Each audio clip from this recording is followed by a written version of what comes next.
তিরমিজি ৩৫৪০ নম্বর হাদিসে আল্লাহ বলেছেন, ইবনা আদম ইন্নাকা মা দাউতানি ওয়া রাজাউতানি গফারতু লাকা আলা মা কানা মিনকা ওয়ালা উবালি। তুমি যতক্ষণ ক্ষমা পাওয়ার আশায় আমাকে ডাকো, আমি ততক্ষণ তোমার ডাকে সাড়া দেই, তোমাকে ক্ষমা করে দিই। কয় নাম্বার গেল? ৪। ৫ নাম্বার বলেন, সর্বক্ষেত্রে রাসূলুল্লাহ সাল্লাল্লাহু আলাইহি সাল্লামের আদর্শ বাস্তবায়ন করা, ব্যক্তি জীবন, পারিবারিক জীবন, সামাজিক জীবন, রাষ্ট্রীয় জীবন, আন্তর্জাতিক জীবন, সর্বক্ষেত্রে নবীর আদর্শ বাস্তবায়ন করা, আমাদের রাষ্ট্রে ইসলামী শাসন যেন চালু হয় এই দোয়া করা, কিয়ামতের আগে কোনো নারী শাসক যেন না হয় এই দোয়া করা, আমাদের দেশে যেন আল্লাহ একজন বলেন আদর্শ পুরুষ শাসক তৈরি করে দেন। ইয়াহিয়া তাকিবাই এই আলোচনায় মনে করেছে। আমি আস্তে আস্তে শুনলাম তিনি সূরা হজের ৪১ নম্বর আয়াত পড়ছে, সর্বশেষ যে আয়াতে ৪টা কথা বলছে উনি, আল্লাযীনা ইম্মাক্কান্নাহুম ফিল আরদি আকামুস সালাহ ওয়া আতাউজ যাকাত ওয়া আমারু বিল মারুফ ওয়া নাহাউ আনিল মুনকার। তিনি বলেছিলেন এই আয়াতটা, আমি জানি না এর আগে কি আলোচনা করছে, এখানে এসে এটাই শুনছি আমি। তিনি বলতেছেন যে আল্লাহ বলেন, আমি যাদেরকে দুনিয়ার ক্ষমতায় বসাই তাদের ১ নাম্বার কাজ হবে তারা নামাজ কায়েম করবে, ২ নাম্বার যাকাতের বিধান চালু করবে, ৩ নাম্বার সৎ কাজের আদেশ করবে, ৪ নাম্বার অসৎ কাজ থেকে নিষেধ করবে। এটাই তো বলতেছিলেন। বুঝা গেল আমি ভালো শ্রোতা। আচ্ছা, যাই হোক, তো বলছিলাম একজন আদর্শ পুরুষ শাসক যিনি এই ৪টা কাজ করবে, ওই ভাই যে আলোচনাটা করতেছিলেন, বাস এটা মনে রাখা।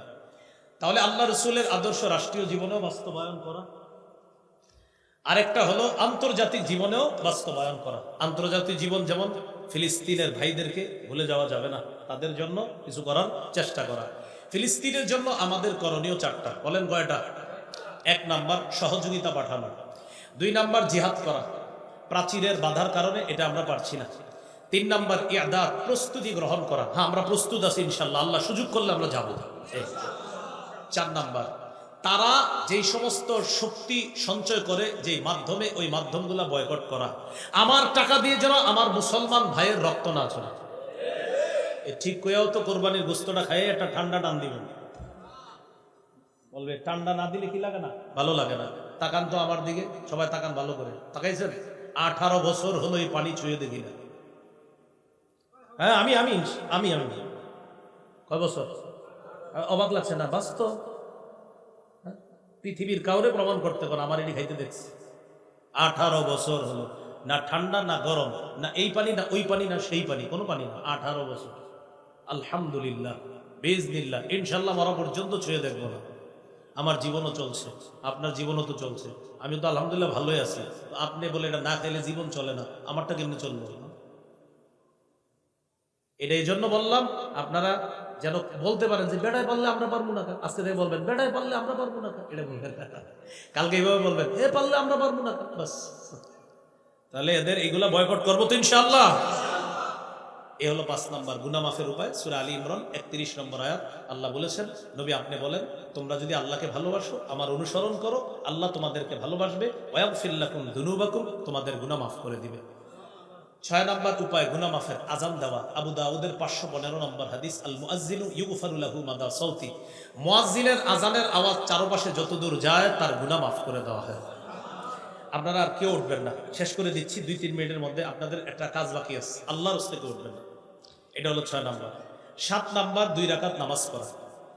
আবু দাউদের ১৫২১ নম্বর হাদিস, রাসূলুল্লাহ সাল্লাল্লাহু আলাইহি সাল্লাম বলেন, মা মিন আবদিন ইউযনিবু যামবান ফায়ুহসিনুত তুহুরা ফায়াকুমু ফায়ুসাল্লি রাকাতাইন ইল্লা গফারাল্লাহু লাহু যামবা। কোন মুমিন ওযু করে যদি ২ রাকাত নামাজ পড়ে এই নিয়তে, আল্লাহ আমার গুনাহ মাফ করে দেন, সালাম ফিরানো শেষ, গুনাহ শেষ। এই আমলটা আজকে করে ফেলেন। ৮ নাম্বার ৫ ওয়াক্ত নামাজ পড়া। সহিহ বুখারীর ৫২৬ নম্বর হাদিস, এক ব্যক্তি আসলেন নবীজির কাছে, হুজুর আমার গুনাহ হয়। ওই মুহূর্তে আল্লাহ সূরা হুদের ১১৪ নম্বর আয়াত নাযিল করলেন, ওয়া আকিমিস সালাতা তারাফাইন নাহার ওয়া যুলাফাম মিনাল লাইল ইন্নাল হাসানাত ইউযহিবনাস সাইয়্যাত। নবী আপনি সালাত কায়েম করেন দিনের ২ প্রান্তে আর রাতের কিছু অংশে। আমি অন্য কোথাও বয়ানে আসলে আমার একটু মনে করাই দিবেন কানে কানে, ফিলিস্তিনের ইতিহাস অন্য বয়ানে বলে দিব ইনশাল্লাহ। ওই আমাদের ফিলিস্তিনের যে বিষয়গুলা, এটা ইনশাল্লাহ কোনো বয়ানে বলে দিব। এদিকে কোথাও বয়ানে আসলে আমার খালি একটু বলে দিলে হবে, বলে দিব। অনেকে এই বিষয়টা শুনতে চায়, জানতে চায়, এটা জানা দরকার। তো ইনশাল্লাহ কোথাও বলবেন, একদম বলে দিব যে ইহুদিদের দাবি কি সঠিক না আজাইরা দাবি, এটা বুঝাই দেবো ইনশাল্লাহ। এ হলো ৮ নাম্বার। রাসূলুল্লাহ সাল্লাল্লাহু আলাইহি ওয়াসাল্লাম বুখারীর 526 নম্বর হাদিসে আছে যে নবীজি সাল্লাল্লাহু আলাইহি সাল্লাম বলে দিলেন যে এই আয়াতের মাধ্যমে আল্লাহ জানায়া দিবেন তোমরা যদি 5 ওয়াক্ত নামাজ পড়ো মাঝখানের গুনাহগুলো আল্লাহ মাফ করে দিবেন। 9 নাম্বার জামাতের সাথে নামাজ পড়া। সহিহ মুসলিমের এক হাদিসে আসছে সাহাবী নবীর সামনে এসে বলতেছে আকিম আলাইয়া হাদ্দা, হুজুর আমি শেষ। কি হয়েছে তোমার? আমি শেষ, আমি পাপ করে ফেলছি, বিচার করেন তাড়াতাড়ি। ইতিমধ্যে জামাত দাঁড়ায় গেছে, নবীজি নামাজ পড়াইলেন। নামাজ পড়ানোর পরে সাহাবী বলতেছে হুজুর ওই যে আমার তো গুনাহ হয়ে গেছে, কি করা? নবীজি বললেন আমাদের সাথে কি জামাতে নামাজ পড়ছো? বলেন হ্যাঁ। তখন নবী বললেন জামাতে নামাজ পড়ার কারণে তোমার গুনাহ আল্লাহ মাফ করে। 10 নাম্বার একটা পাপ হয়ে গেলে সাথে সাথে ভালো কাজ করা। এই বুঝেন কিন্তু বলি নাই পাপ করে ফেললে, বলছি পাপ হয়ে গেলে। কারণ অনেকে বদ হজম করবে এই বয়ানের, কারো কালকে থেকে এরকম করবে, একটা গুনাহ করবে ভালো কাজ করবে, গুনাহ করবে ভালো কাজ করবে। বিষয়টা এমন না গুনাহ হলে ভালো কাজ করা, গুনাহ করলে না। মুসলমান গুনাহ করতে পারে না, শয়তানের ধোকায় মুসলমানের গুনাহ হতে পারে। তিরমিজির হাদিস, রাসূলুল্লাহ সাল্লাল্লাহু আলাইহি সাল্লাম বলেন আতবিইস সাইয়্যাতাল হাসানাতা তামহুহা। একটা গুনাহ হয়ে গেলে সাথে সাথে তুমি একটা ভালো কাজ করে ফেলবা, আল্লাহ তাআলা ওই ভালো কাজের কারণে তোমার গুনাহটা আল্লাহ মাফ করে দিবেন। 11 নাম্বার জিকিরের মজলিসে বসা, যেখানে বসে আছেন। সহিহ বুখারী 6408 নম্বর হাদিস। পুরা মজলিসটাকে ফেরেশতারা বেষ্টন করে আসমান পর্যন্ত এই মুহূর্তে আছে। আল্লাহ ফেরেশতাদেরকে বলে ইশহাদু আন্নী কাদ গফারতু লাহু, সাক্ষী থাকো সবগুলারে মাফ করে দিস। অনেকে আছে পিছনে আসছেন, আপনারা কিছুক্ষণ বসে যান, আল্লাহর রাস্তায় 1 মিনিট হলে বসেন, ফজিলত আছে, ফজিলত আছে, বসেন। তো এক ফেরেশতা বলে আল্লাহ এই যারা পিছনে আইসা বসছে কিছু সময় তাদেরকে মাফ করবেন? আল্লাহ বলে পিছনে যারা আইসা বসে আমি আল্লাহ ওদেরকে মাফ করব। এজন্য আজকে থেকে মনে মাহফিলে আগে যাবেন না, সবার শেষে খালি যাবেন নাকি? এরকম নাকি? না এরকম না, আসতে হবে। মাশাআল্লাহ যারা বসছেন আল্লাহ মাফ করে দিচ্ছে।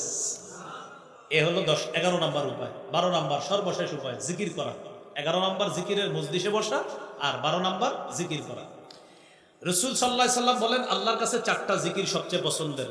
সুবহানাল্লাহ, আলহামদুলিল্লাহ, লা ইলাহা ইল্লাল্লাহ, আল্লাহু আকবার। এই 4টার মধ্যে শ্রেষ্ঠ হলো লা ইলাহা ইল্লাল্লাহ। তিরমিজির 3592 নম্বর হাদিস।